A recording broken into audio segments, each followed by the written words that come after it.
ನನ್ನ ಪಾತ್ರ ಪ್ರಾಸ್ತಾವಿಕ ನುಡಿಯ ಜೊತೆಗೆ ವಾರ್ಷಿಕ ವರದಿ. ಶಿಕ್ಷಣ ವ್ಯಕ್ತಿಗೆ ಶಕ್ತಿ ನೀಡುತ್ತದೆ. ಆದರ್ಶ ಶಿಕ್ಷಣ ವ್ಯಕ್ತಿಯನ್ನ ಶಾಶ್ವತ ಶಕ್ತಿಯನ್ನಾಗಿಸುತ್ತದೆ. ಆಧ್ಯಾತ್ಮಿಕ ಶಿಕ್ಷಣ ಮುಕ್ತಿಯನ್ನಾಗಿಸುತ್ತದೆ.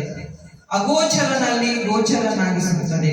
ಧನಾತ್ಮಕ ಶಿಕ್ಷಣ ವ್ಯಕ್ತಿಯ ಶ್ರೇಯಸ್ಸಿಗೆ ಕಾರಣವಾದರೆ, ಋಣಾತ್ಮಕ ಶಿಕ್ಷಣ ಅವನತಿಗೆ ಕಾರಣವಾಗುತ್ತದೆ. ದೇವದುರ್ಗ ಶೈಕ್ಷಣಿಕವಾಗಿ ಹಿಂದುಳಿದ ಪ್ರದೇಶ ಎನ್ನುವ ಹಣೆಪಟ್ಟಿಯನ್ನ ಅಳಿಸಲು ಅನಂತ ಶಕ್ತಿಗಳು ಕಾರ್ಯನಿರ್ವಹಿಸುತ್ತಿವೆ. ಅದರಲ್ಲಿ ಸರ್ಕಾರಿ ಪದವಿ ಪೂರ್ವ ಕಾಲೇಜ್ ಅರಕೇರ ಸಹ ಒಂದು.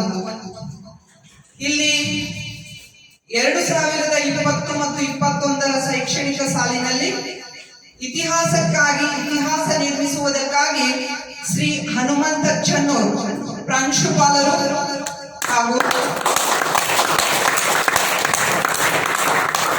ರಾಜ್ಯಶಾಸ್ತ್ರ ಉಪನ್ಯಾಸಕರಾಗಿ ವಿದ್ಯಾವತಿ ಎಸ್ ಹಿರೇಮಠ್, ಕನ್ನಡ ಉಪನ್ಯಾಸಕರಾಗಿ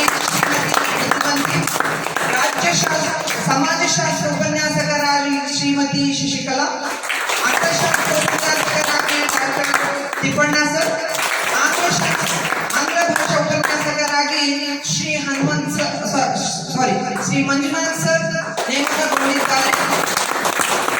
ಕಲಾ ವಿಭಾಗಕ್ಕೆ ಎಲ್ಲ ಉಪನ್ಯಾಸಕರು ಖಾಯಂ ಸೇವೆ ಸಲ್ಲಿಸುತ್ತಿದ್ದಾರೆ. 2022-23ರಲ್ಲಿ ವಾಣಿಜ್ಯ ವಿಭಾಗವು ಆರಂಭಗೊಳ್ಳಲಿದೆ. 2020 ಮತ್ತು 21ರಲ್ಲಿ ದ್ವಿತೀಯ ಪಿಯುಸಿಗೆ 23 ವಿದ್ಯಾರ್ಥಿಗಳು ಪ್ರವೇಶ ಪಡೆದಿದ್ದರು. ಪ್ರಥಮ ಪಿಯುಸಿಗೆ 53 ವಿದ್ಯಾರ್ಥಿಗಳು ಪ್ರವೇಶ ಪಡೆದಿದ್ದರು. ಎಲ್ಲಾ ವಿದ್ಯಾರ್ಥಿಗಳು ಉತ್ತಮ ವಿದ್ಯಾರ್ಥಿಗಳಾಗಿ ಒಳ್ಳೆ ಫಲಿತಾಂಶ ನೀಡಲು ಸಿದ್ಧರಾಗಿದ್ದರು.